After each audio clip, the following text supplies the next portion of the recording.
Bonjour les enfants, je suis vraiment contente de vous retrouver aujourd'hui. Ça fait longtemps qu'on n'a pas eu d'histoire, donc on recommence cette semaine. Alors aujourd'hui, je vais vous parler du début de l'histoire du paralytique. C'est une histoire que tu as peut-être déjà lue en famille ou peut-être que tu l'as entendue à l'école du dimanche. Alors un paralytique, c'est quoi un paralytique? Ben, on va dire que notre ami ici, c'est un paralytique qui s'appelle Joe. Puis les paralytiques, ils sont pas capables de bouger. Alors le paralytique qu'on a ici, ce que la Bible nous dit, c'est qu'il n'était pas capable de marcher. C'est comme si ses jambes étaient mortes puis il ne bougeait pas. Alors il ne pouvait pas courir, il ne pouvait pas marcher, il ne pouvait pas ramper. Et les paralytiques, dans le temps de Jésus, ils étaient sur une couverture. C'était comme un lit. Puis les gens tenaient les quatre coins de la couverture pour les transporter. Alors, la Bible nous raconte que notre paralytique avait des amis. Alors, on va dire que c'est les amis du paralytique. La Bible nous dit que le paralytique avait 4 amis. Et un jour, les 4 amis ont entendu dire que Jésus était en ville. Jésus était revenu à Capernaum et Jésus avait fait beaucoup de miracles dans les autres villes où il était allé. Et la Bible ne le dit pas, mais on peut présumer que les 4 amis de notre paralytique avaient entendu parler des miracles que Jésus faisait. Alors, on va s'arrêter une minute puis on va réfléchir à qu'est-ce que les amis du paralytique ont pu se dire. Moi, je me demande, est-ce que ces amis-là, quand ils ont entendu que Jésus était en ville à Capernaum, se sont dit: ouais, ben, peut-être qu'on pourrait amener notre ami Joe qui est paralysé à Jésus. Peut-être que Jésus pourrait peut-être faire quelque chose pour lui.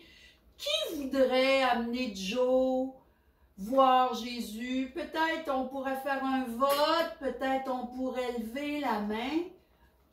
Moi, je pense que c'est pas comme ça que les amis de Joe ont réagi.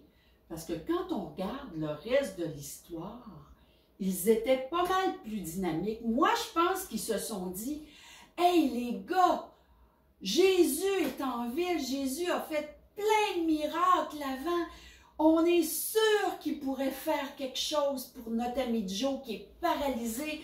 Hey, allons, puis prenons Joe avec nous, puis amenons-le voir Jésus, puis Jésus va le guérir. En tout cas, Jésus va faire quelque chose pour améliorer sa situation. » Moi, quand je pense à cette histoire-là, ça me fait réfléchir. Je me dis, notre ami Joe, là, qui est paralysé, je pense qu'il était pas mal privilégié d'avoir des amis qui croyaient que Jésus pouvait le guérir. Ils n'ont pas eu peur, eux autres, de prendre leur énergie pour amener Joe voir Jésus. Puis je me dis, peut-être qu'autour de toi, tu as des gens que tu connais qui sont malades ou qui vont pas bien ou qui sont pas en forme. Ben, je pense qu'il ne faut pas avoir peur d'amener ces gens-là voir Jésus pour que Jésus fasse quelque chose pour eux. Puis comment on peut faire ça? Ben, c'est par la prière. Hein? On peut les amener dans la prière, puis on peut demander à Jésus de les guérir, de les aider à avoir du courage à travers leurs épreuves. Une autre chose aussi que cette histoire me dit, c'est que notre ami Joe, paralysé, ben, il s'entourait de bons amis. Des amis qui pouvaient l'amener vers Jésus et qui pouvaient tout faire pour l'encourager. Est-ce est-ce que toi, tu t'entoures de bons amis qui peuvent t'aider dans ta foi quand ça va pas bien? Est-ce qu'ils peuvent peut-être t'aider pour t'encourager, pour te dire, hey, Jésus est là, on va prier ensemble? Autour de toi ou dans ta famille, tes frères, tes sœurs, c'est aussi des amis qui peuvent t'aider à passer au travers les épreuves.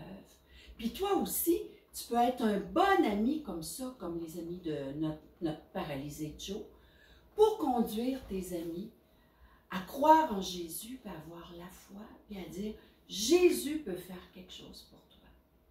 Alors, la semaine prochaine, on va voir la suite de l'histoire du paralysé, puis on va voir quelle attitude les amis de Joe ont eue quand ils ont voulu l'amener tout près de Jésus.